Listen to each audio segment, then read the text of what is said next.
Colby, finally the fight week you've been waiting such a long time for, man. I know you wanted this fight much sooner than it happened, but as we talked about earlier this year, you're waiting for New York, Madison Square Garden. Does this feel like the right time for all this to finally happen? Yeah, I think it's the perfect time. This first fight was supposed to be in Madison Square Garden, so better late than never. Now we get to do the rematch here. It makes it that much bigger and that much more special. So I'm just so excited for Saturday night and got so many surprises in store. Yeah, can you give us any hints of what those might look like? Oh, come on, man. I'm the king of spoilers, but I can't be giving no spoilers out, You watch the beginning of a movie, you don't get to see the end. You got to pay attention. You got to watch the movie to see the ending. Unless we follow you on Twitter, then we might find out first. You might follow me on Twitter, but I can't promise or make any guarantees. What's the feeling towards Kamaru coming into this week? I know there's been a lot of heat going into the first fight, but there's been a little less media and stuff like that going into this one. So can you just kind of vocalize what you feel about him right now? Yeah, I go to bed every single night with revenge on my mind, and I realize that revenge is a dish best served cold, and I'm going to serve that revenge dish to Marty on Saturday night, and I got some really bad intentions for him. He's not going to want to come back for round 3 after I'm done with him Saturday night. What do you think is the biggest difference within you since the first fight? I know you probably, maybe there's not even that many holes to poke in from your perspective from the first fight because you feel like you were wrong by the tactics and the referee and stuff, but what do you feel you need to change for this rematch? First thing that I changed, the biggest thing is the people around me, the team that I have around me now. Daniel Valverde, my jiu-jitsu coach, my striking coach, Cesar Carnero, and my strength and conditioning coach, Jonathan Lopez, and my other coach, Charlie Weiss. I just have a newfound energy around me, people that actually genuinely care about me, and they want to see me win. They're not just showing up to get paychecks and just work to throw me out there into the fire. They actually have been developing my skills, and we've been growing as a fighter every single day. And you're going to see new wrinkles in my game. We've updated the software. I'm going to control alt delete Marty on Saturday night. And with that in mind, and you kind of look back at the first fight, do you see things that maybe, whether it was through tactics in your training camp or advice you got in the fight itself, that weren't the right things that now you can see with these people has changed dramatically? Absolutely. If you go back and look at the first fight and the instructions that I were getting, they were telling me something that I do every single day. They were saying, Colby, breathe. Dude, we breathe every single day. Why are you telling me to breathe? I mean, everybody in this room knows how to breathe. Not everybody knows how to fight and knows how to instruct fighters and the right instructions to fight. So I made a lot of mistakes in that first fight, and that was my worst night, and I was still able to do that, and that was his best night. So Saturday night, you're going to see the upgraded software. And it's been a long layoff for you. Are you someone who has any belief in cage rust, or do you think once you get in there, it's just going to be right back into your groove? I work hard every single day in silence, and I let success make the noise. And, people that believe in ring rust are the people that are mentally weak. If you believe that there's ring rust, then it's probably going to happen. I don't believe in that. I've been making so many strides with my new gym, with my new coaches, Daniel, Cesar, Jonathan, Charlie. We've developed a new game plan, a new strategy, and we're going to show you guys Saturday night. I can't tell you, I am the king of spoilers, but I can't give you any secrets. And last one from me. You mentioned you're going to control alt delete him. He's not going to want a part 3. So what does the Colby Covington title reign look like if you got this done? Is it Leon Edwards? Is it the new guy on the block, Khamzat Chimaev? What are you looking forward to in terms of your title reign?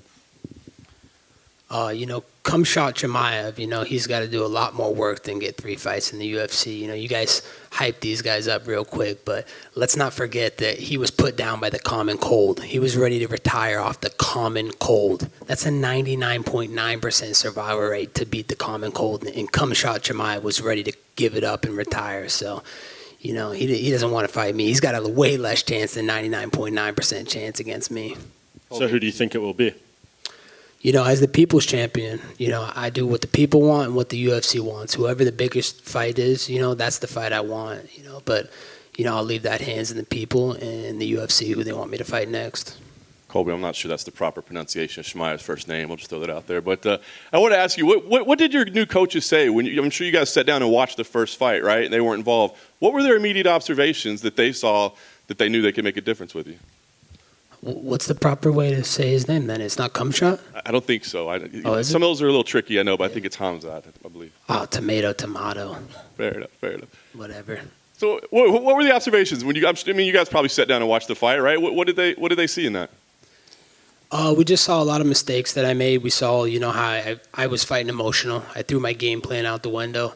I just wanted to put a good show for the fans. And, I didn't stick to what got me to the dance, and that's pace, pressure, wrestling, and just an all-rounded mixed martial arts game. So we've dissected every second of it, every millisecond of it, and we see a lot of the tendencies and patterns that he has in his game. And, we just know we're going to expose him Saturday night. So God bless, Cesar Carnero and Daniel Valverde, Charlie Weiss, and Jonathan Lopez. We had a great game plan, and we're ready to go. Colby, right here.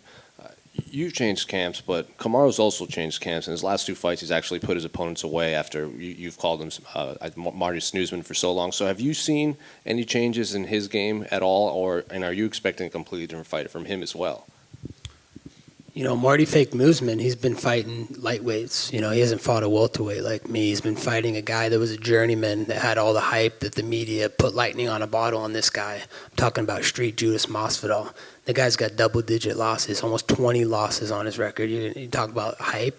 That makes you the best pound-for-pound fighter by knocking out a guy like that. Dude, I was knocking that guy out for the last 15 years. I beat him up, knock him out in my living room for free every single night when we lived together. There's no impressive or honor in doing that. And the other guy he beat, Dilbert, that guy is a lightweight. Like, the guy was getting knocked out by a hooker. Like, what's so honorable about that? What makes him pound for pound? I'm going to expose him Saturday night. And, Marty Usman is not going to have nowhere to run or hide. Colby, one of the big stories coming into this fight, I think, is that Kamaru's striking is the aspect of his game that's particularly evolved. Do you agree with that assessment, or do you think he remains the same as when you fought him? He remains exactly the same. He's able to take these guys down, get them tired, they drop their hands, and he lands a big shot. Nothing impressive. He can't take me down. Saturday night I'll show that, there's just different levels to this game. I'm going to make him fight and put him in situations that no one else could put him in before, and it's going to be a completely different matchup. I saw an interview he did yesterday where he had expressed an interest in boxing Canelo Alvarez. Do you think that might be a sign that he's overlooking you? Just more fake news and easier landing for him. He just wants a way out for after I beat him up on Saturday night for him to say, oh, he wasn't focused. Oh, I was, it just gives him an exit plan, like, oh, I was focusing on Canelo. Oh, I was focused on going up a weight. I wasn't focused on Colby. Let me, be begging the UFC for a rematch. Dana has made his thoughts about your first fight with Kamaru well known, that he loved that fight, thought it was one of the best of all time. Do you think there's a chance then, if you beat Kamaru on Saturday, that they'll want you to do a trilogy fight right away? I hope so. I'd love to beat him up back-to-back times, but I just know I'm going to give him life-altering damage Saturday night, and he's not going to come back for a trilogy. He's going to probably retire. Colby, to your left over here. I know you're saying no spoilers, but would it be kind of nice to be the first guy to ever take down Usman? Are you looking to wrestle maybe a little bit? I can't dive too much into my game plan or what I want to do, but yeah, that'd be a nice little feather in a cap. Take that stat from him. I know I can do it. I'm the guy to do it. He's Division II scrub. I was a Division I All-Star, and so there's levels to the wrestling game, and there's a reason he didn't try and shoot on me in the first fight. So you'll definitely see a more well-rounded mixed martial arts skill set this fight from me. And not to overlook him or anything, but do you have aspirations of maybe being a double champ, whether it's to drop to lightweight or middleweight after you get the welterweight title? Absolutely. I see both weight classes is very open for me. The guy at middleweight can't wrestle. He got taken down by a guy that's never wrestled in his life. And in the lower weight class, that guy's a scrub too. So I'd love to get my hands on Louisiana Swamp Trash, Dustin Poirier. He talked all that shit to the media, said it's on site with me. So guess what, Dustin? You name the site. Let's do it. Bring that little Jezebel of a wife and that little prop you call as a kid.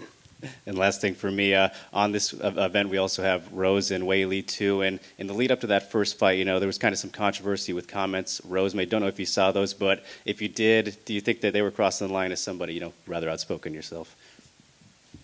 I can't say that I saw it. I don't really pay attention to anything other than what's on my plate ahead of me. I got to focus on the business that I got Saturday night, and that's getting revenge. I wake up every single morning with that revenge and vengeance on my mind, and just have nothing else in my head but getting that revenge. Hey, Chaos, right here. You're having quite the day on the microphone, if I may say so. but I have a question for Colby. Do you ever miss those days where you didn't have to always publicly turn it up to an 11? No, I don't miss those days. Those days I was broke, and I wasn't making the paychecks that I'm making now. So, I love what I do. I'm thankful to be in the UFC, and, God bless Dana White and Hunter Campbell for giving me these opportunities. People have one certain way of feeling about you. Either they're into it, they're down for it, or there's some hate with it. With all of the attention that it's brought, has it been worth it? Like, did it bring you the personality? Did it bring you all the opportunities that you were wanting back in those days? The biggest thing is the UFC stands for the Ultimate Fighting Championships. This is not the Ultimate Feelings Championship. So, I'm here to take checks, break necks, and send people out on stretchers like I did my last fight. So if people are mad at me because I love America, I love my president, that's their problem. I could give a fuck less what their opinion is, The biggest thing that, any of you in this room can have a different opinion than me. I agree to disagree. I'm not going to berate you for your opinion like you guys try to do to me. I'm going to respect you because I'm respectful. And in America, we have freedoms, land of the free, home of the brave. We have constitutional rights. You got freedom of speech. And I'm not going to be mad at you for whatever you believe in. My final one. You have, I believe, a nickname for just about every contender in the welterweight division. Is there a particular favorite one that you came up with that you're like, ooh, that was a good one that I came up with? Yeah, I think Marty Usman, the CEO of EPO, it fits him pretty good. He's a 35-year-old middle-aged man, and he looks like he has a chemical imbalance. The guy's got acne all over his face, all over his shoulders and back. Why is that? Are you going through puberty at 35? I thought men did that at like 16 or 17. Thank you. Weird. Colby, you have these NYPD and FDNY hats in front of you. Obviously, you put them there. What do they mean to you? Why did you decide to do that? It means everything to me. That's who I'm fighting for this Saturday night. Law enforcement and all first responders around the world, not just NYPD and not just, FDNY, but them in particular, because what they did for and what they stand for in 9/11 and here in New York City. I just appreciate their service and sacrifice. Every day they leave their homes, to protect and serve, our people in our communities, not knowing if they're going to go back to their wives and their kids. So, I just want to show my support for them and dedicate this fight to them. Now, obviously, you're saying that you appreciate their risking their lives and everything like that, but they're also dying of COVID. The virus that you're calling is the common cold. We've lost 21-year veterans. We've lost all these type of people. Do you have respect for people that have obviously lost their lives to COVID as well on the front lines? Absolutely. Anybody that loses their life, it's a terrible tragedy, but, you got to take better care of yourself. There's probably underlying conditions why maybe some of those things happen, but, God bless them, rest their souls, and let's move on and get over this pandemic. And, we all know that healthy people, this common cold doesn't affect healthy people. So as long as you're healthy out there, then you're going to be all right. Have you reached out to FDNY or NYPD since you've been here? Do you have a relationship existing with anybody from there?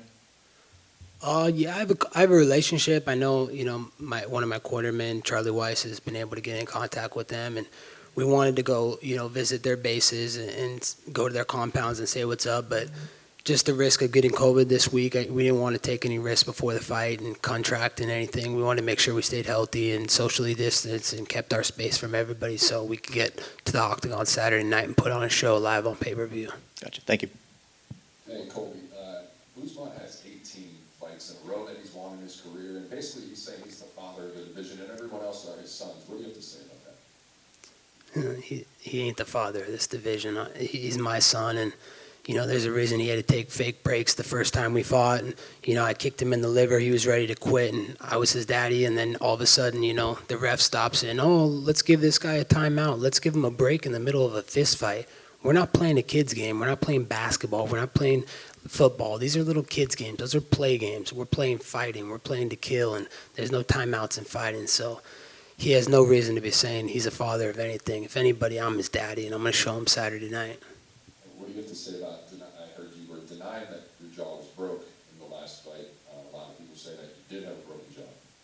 Yeah, that's fake news, and it's standard for Marty Fake Newsman spitting fake news out of his mouth. Any of you journalists out there could go out on the internet and deep dive and find this fake X-ray that they tried to put on the internet.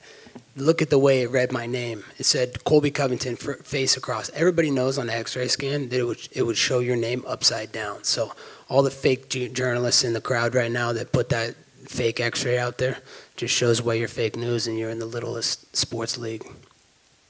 Colby, over here on your right. It seems like you're about a plus 245 underdog for this rematch. Considering how close the first fight was, does that surprise you or upset you at all? You know, it doesn't surprise me because all the marks, all the people that truly believe in this guy's hype, you know, it's amazing. And it just really shows me that all my supporters and people that believe in me, I'm going to make them rich and I'm going to make them happy. But all the people that are hyped and believing in the hype and this guy being unbeatable, you know, they're going to be sad on Saturday night. They're going to go broke and their bank account's not going to be great again. And last one for me. Two of your favorite welterweights, Jorge Masvidal and Leon Edwards, will face off next month. What do you make of that matchup? There's nobody on the UFC roster that Street Judas, that fragile guy Masvidal, he can beat right now. That guy's washed up. I mean, I saw the discipline and the way he trained for years. The guy's nothing. I mean, he has no skill set, and he completely got melted his last fight. I mean, has he woken up yet from his last fight? Who knows if he's probably still sleeping, so I don't know if he's ready to go fight yet. He's definitely concussed and fragile, so there's not a guy on the roster that Street Judas Masvidal can beat. Thanks, Colby. Colby, with one quick one with that in mind, do you find some common ground with Kamaru and the fact that he did that to Masvidal? Did that make you like him anymore? No, not at all. I have no respect, no love for that guy. He's a cheating coward, so there's nothing he could do that could make me respect him.